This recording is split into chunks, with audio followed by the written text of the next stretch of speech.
అందరికీ నమస్కారం. ఈరోజు నా రజక బంధువులంతా ఈ సమావేశానికి రావడం చాలా సంతోషం.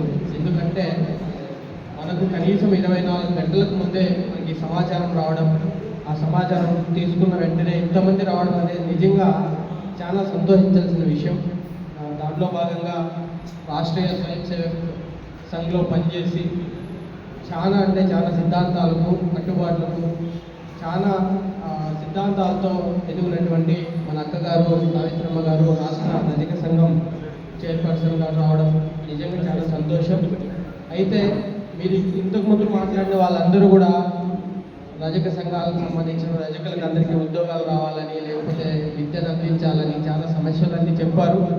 గంటకు ముందు అక్కగారు ఇదే విషయమే మంత్రి గారు శ్రీ సత్యకుమార్ గారితో కూడా మాట్లాడింది. సో మన సమస్యలు మనకన్నా ముందే అక్కగారు పసిగట్టి అక్కగారి డైరీలో రాసుకోవడం చాలా రోజుల నుంచి నాతో కూడా చాలా రోజుల నుంచి చెప్పింది అక్క.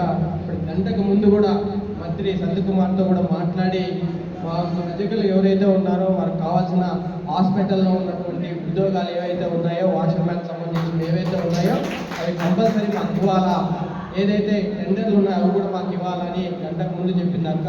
నిజంగా ఈ సిద్ధాంతాలతో కూడుకున్న వ్యక్తి ఈరోజు రజక సంఘం చైర్మన్ అయినారంటే నిజంగా చాలా సంతోషించాల్సిన విషయం. 100% రజక కుటుంబ సభ్యులందరూ మనం గ్రామాల్లో నివసిస్తున్నాం. అయితే గ్రామాల్లో ఉన్నటువంటి 2-3 కుటుంబాలే. నేను 2-3 సమస్యలు చూసాం. చాలా గలాట్లు అయ్యాయి, రజకుల పైన దాడులు చేయడం అనేది చాలా విషయాలు జరిగాయి.